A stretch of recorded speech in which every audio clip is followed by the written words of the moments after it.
Hello दोस्तों, कैसे हैं आप लोग। उम्मीद करते हैं अच्छे होंगे। दोस्तों, इस वीडियो में language English and Hindi practice set paper देखने वाले हैं, तो आप लोग लास्ट तक जरूर बने रहिएगा। तो चलिए शुरू करते हैं। यदि आप नए हैं तो चैनल सब्सक्राइब कर लीजिए, बेल आइकन को प्रेस कर दीजिए और एक बार वीडियो को शेयर कर दीजिए।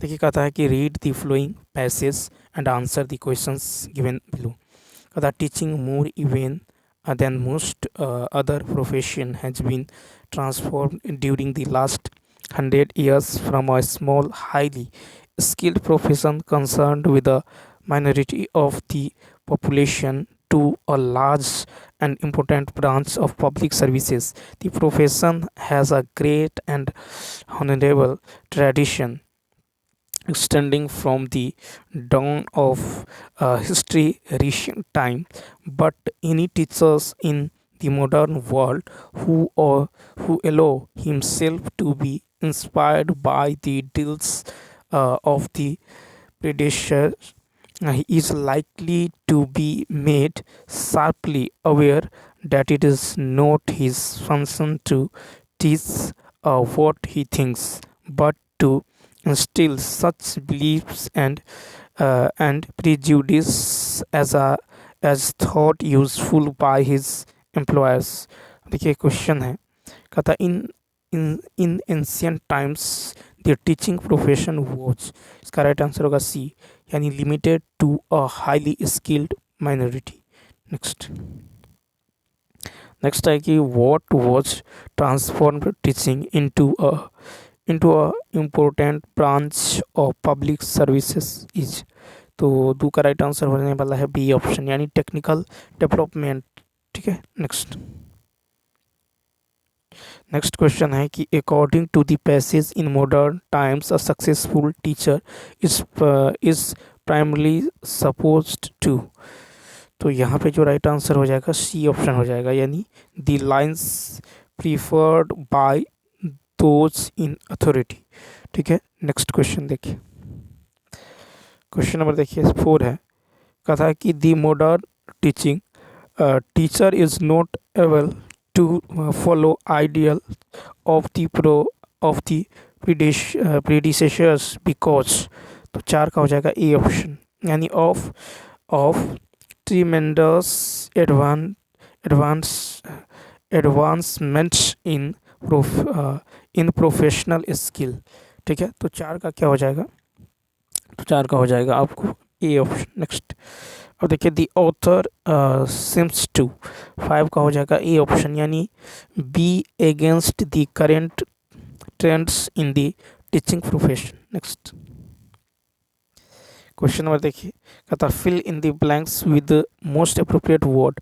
The dot dot of the middle school is a women of dot dot. तो 6 का जो हो जाएगा सी ऑप्शन हो जाएगा। ठीक है, the principal of the middle school is women of principle. ठीक है, यहाँ पे जो हो जाएगा PRINCIPL, the principal of the middle school is a women of PRINCPLE। ठीक है, तो 6 का जो हो जाएगा यहाँ पे सी ऑप्शन हो जाएगा।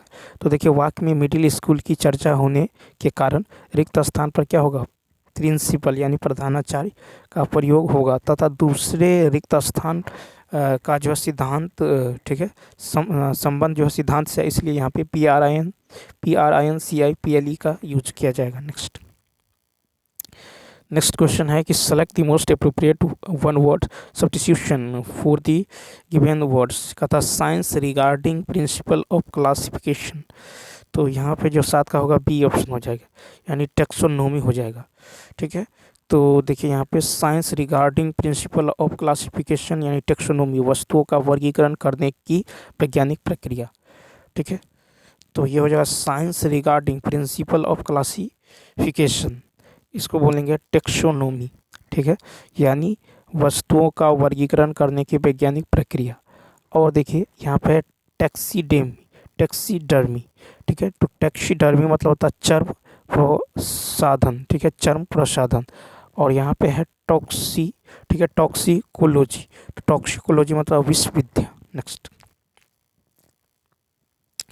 नेक्स्ट है कि select the most appropriate meaning of the given idioms. कहता many politicians in India are not fit to hold a candle to Mahatma Gandhi. तो 8 का हो जाएगा सी ऑप्शन। ठीक है, इनफेरियर। ठीक है, INFERIOR। ठीक है, तो यहाँ पे देखिए, यहाँ पे राइट आंसर हो जाएगा सी ऑप्शन हो जाएगा। ठीक है, तो not hold a candle, to का अर्थ होता है to be not nearly as good as, in order to compare, यानी किसी और के समान अच्छा न होना, किसी के तुलना में न ठहरना, उसको इनफेरियर यानी तुच्छ, निम्न बोलते हैं। नेक्स्ट, अब देखिए यहाँ पे पैसेज है, कहता है कि भारत का गौरव बढ़ाने वाले महानुभावों में रविंद्रनाथ टैगोर का स्थान अग्रणी है। उनका जीवन सौंदर्य प्रेरणादायी है। उनका जन्म 7 मई 1861 को कलकत्ता के एक बंगाली परिवार में हुआ था। ठीक है, उनके पिता का नाम देवेंद्र नाथ और माता का नाम शारदा देवी था। उनके पिता ब्रह्मा समाज के नेता थे। वे महान कवि, कहानीकार, गीतकार, चित्रकार, संगीतकार, नाटककार एवं सच्चे देशभक्त थे। उन्होंने 8 साल की छोटी सी उम्र में कविता लिखी थी। काबुली वाला, मास्टर साहब, पोस्ट मास्टर जैसी अर्थ स्पर्शी कहानियाँ हमें दी हैं। उनकी सबसे लोकप्रिय रचना गीतांजलि रही है, जिसके लिए 1913 में उन्हें नोबेल पुरस्कार प्रदान किया गया। सन 1919 में कहता है कि हुए जालियांवाला बाग हत्याकांड की उन्होंने भरपूर निंदा की। उनका विरोध इतना तीव्र था कि उन्होंने नाइटहुड की उपाधि लौटा दी। ठीक है, भारत का राष्ट्रगान जनगण मन एवं बांग्लादेश का राष्ट्रीय गीत अमार सुनार बांग्ला उनकी रचना है। ठीक है, आपको ये याद रखना है कि उनका जन्म कब हुआ, तो 7 मई 1861 को। 7 मई 1861 को कहाँ पे, तो कलकत्ता। नेक्स्ट, अब देखिए कहता है कि नाइटहुड की उपाधि रविन्द्रनाथ जी ने क्यों लौटाई, तो 9 का होगा बी ऑप्शन, यानी जालियांवाला बाग हत्याकांड के विरोध में। ठीक है, तो नाइटहुड की उपाधि रविन्द्रनाथ टैगोर द्वारा जालियांवाला बाग हत्याकांड के विरोध में लौटाई गई। 13 अप्रैल 1919 को अमृतसर के जालियांवाला बाग नरसंहार के बाद नाइटहुड की उपाधि लौटा दिया। नेक्स्ट है, रविन्द्रनाथ टैगोर की कौन सी रचना है जिसके लिए नोबेल पुरस्कार प्राप्त हुआ, तो इसका राइट आंसर होगा सी ऑप्शन, गीतांजलि। ठीक है, तो रविन्द्रनाथ टैगोर जी को गीतांजलि पुस्तक के लिए 1913 में नोबेल पुरस्कार प्राप्त हुआ। नेक्स्ट, फिर कहता है कि रविन्द्रनाथ टैगोर जी का जन्म कब, ठीक है, कब और कहाँ हुआ, तो देखिए इनका जो जन्म है ये हुआ था आपको 7 मई 1861 को Calcutta, A option.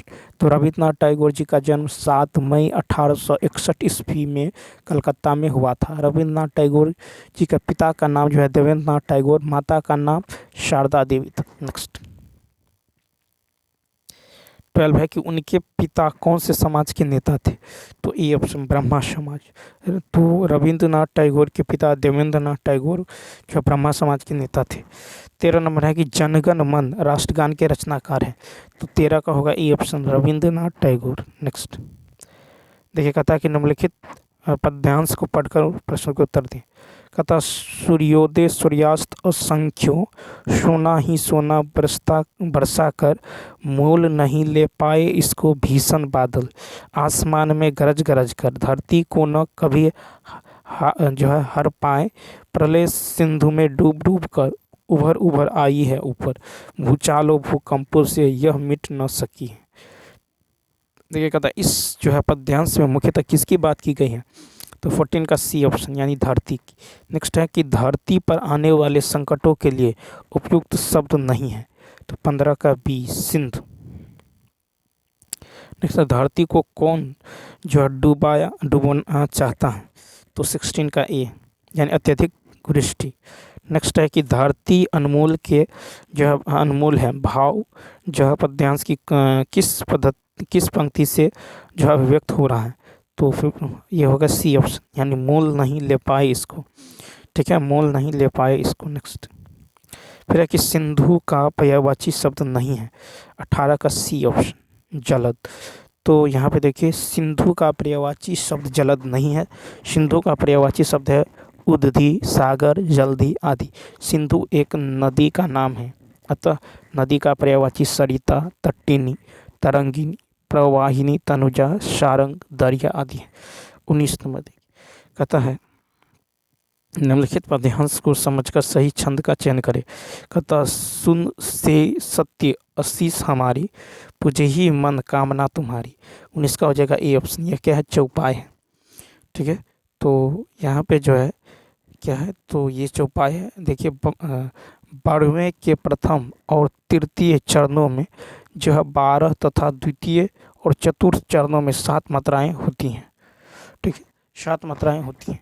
Next question देखिए।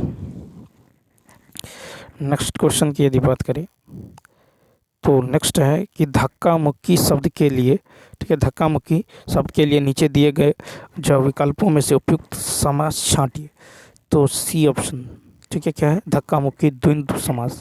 ठीक है, धक्का मुक्की शब्द में द्वंद्व समास है तो जिस समास में पूर्व पद और उत्तर पद दोनों ही प्रधान हो तथा उनके मध्य संयोजक शब्द का लोप हो तो वे द्वंद्व समास कहलाता है। जैसे माता पिता, ठीक है, माता और पिता, लोटा डोरी, लोटा और डोरी।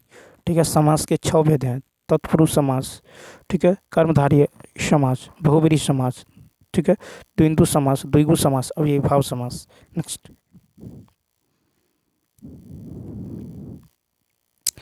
नेक्स्ट है कि कहा था कि कौवा चला हंस की चाल। ठीक है, कौवा चला हंस की चाल यानी अंधानुकरण करना। कौवा चला हंस की चाल लोकोकित का अर्थ है अंधानुकरण करना। इस लोकोकित का अन्य अर्थ है कि नकल के चक्कर में मूर्खता कर हानि उठाना। कलेजा खाना मुहावरे का अर्थ है अधिक तंग करना। यह है का बरखा जब कृषि सुखाने। तो 22 का हो जाएगा आपको सी ऑप्शन, यानी हानि हो जाने के बाद जो है हर उपाय निरर्थक है। नेक्स्ट फिर निश्चयवाचक सर्वनाम कौन सा है? 23 का होगा ए, यह। तो देखें निश्चयवाचक सर्वनाम है यह। तो जिस सर्वनाम में किसी वस्तु का निश्चय का बोध हो उसे निश्चयवाचक सर्वनाम कहते हैं। फिर आप वर्णित वाक्यों को सही क्रम में लगाएं। 24 का हो जाएगा बी ऑप्शन। ठीक है, तो 24 का क्या हो जाएगा? B option. देखिए यहाँ पे हो जाएगा ये। 24 का हो जाएगा CBAD। पहले होगा कि महाराज जनक के जीवन में कोई भूल हो गई थी। ठीक है, उसके बाद बी होगा कि मरने पर उन्हें यमलोक जाना पड़ा, वहाँ उनसे कहा गया नरक चलो। फिर है उसके बाद होगा ए महाराज जनक तो ब्रह्मज्ञानी थे। उसके बाद डी उन्हें क्या स्वर्ग क्या नरक, वे जो है प्रसन्नतापूर्वक चले गए। नेक्स्ट कहता महोत्सव शब्द में सही संधि विच्छेद लिखिए। तो सी ऑप्शन गुण संधि। महोत्सव शब्द में जो है गुण संधि है। महोत्सव का संधि विच्छेद होगा महाजोर उत्सव। ठीक है, तो यहाँ पे है महाजोर उत्सव महोत्सव। नेक्स्ट परीक्षा में चोरी मत करो, कैसा वाक्य? ए ऑप्शन निषेधवाचक वाक्य। परीक्षा में चोरी मत करो वाक्य निषेधवाचक वाक्य। निषेधवाचक शब्द किसी कार्य को करने से रोकना है, ठीक है, या किसी कार्य को नहीं करने का आदेश या निर्देश देता है। फिर कहता है कि शिव शब्दों के सही पर्यायवाची शब्द 27 का ए, तो त्रिपुरारी। तो शिव शब्द का सही पर्यायवाची शब्द है त्रिपुरारी। शिव शब्द का अन्य पर्यायवाची शब्द है महेश, महादेव, नीलकंठ, शंकर, गंगाधर, रुद्र, भोलेनाथ, ठीक है, शंभु, त्रिलोचन, गिरीश आदि। और मतंग, वितुंड, गज, हाथी का पर्यायवाची है। नेक्स्ट है कि कौन सा रूढ़ शब्द है? तो बी ऑप्शन जल। तो देखिए जल जो है रूढ़ शब्द है। जिन शब्दों के खंडों का कोई अर्थ न हो उन्हें रूढ़ कहते हैं। नेक्स्ट है अघोष वर्ण निम्नलिखित में से कौन है? 29 का सी क। तो देखिए अघोष वर्ण जो है क है। तो जिन व्यंजनों के उच्चारण में स्वर तंत्रियों से कंपन न हो अघोष व्यंजन कहलाती हैं। प्रत्येक वर्ण का पहला दूसरा, ठीक है, प्रत्येक वर्ण का पहला और दूसरा जो है पहला दूसरा वर्ण अघोष ध्वनि होता है। क्या होता है? तो अघोष ध्वनि होता है। ठीक है, जैसे क ख, च छ, ट ठ, त थ, प फ, ये सब है अघोष। तो अघोष जो है पहला और दूसरा होता है प्रत्येक वर्ण का। नेक्स्ट कहता है दिए गए चारों विकल्पों में से एक सही है, उस विकल्प का चयन करें। तो 30 का हो जाएगा ए ऑप्शन शूर्पणखा। क्या होगा? तो इस तरह से हो जाएगा आपको शूर्पणखा। ठीक है, शूर्पणखा। तो शूर्पणखा शब्द जो है जिसका नख सूप के समान हो, ठीक है, ये जो है इस तरह से लिखा जाता है शूर्पणखा। तो चलिए दोस्तों, इस वीडियो में इतना ही। यदि यह वीडियो अच्छा लगा हो तो लाइक, शेयर और सब्सक्राइब करना ना भूलें। Thanks for watching.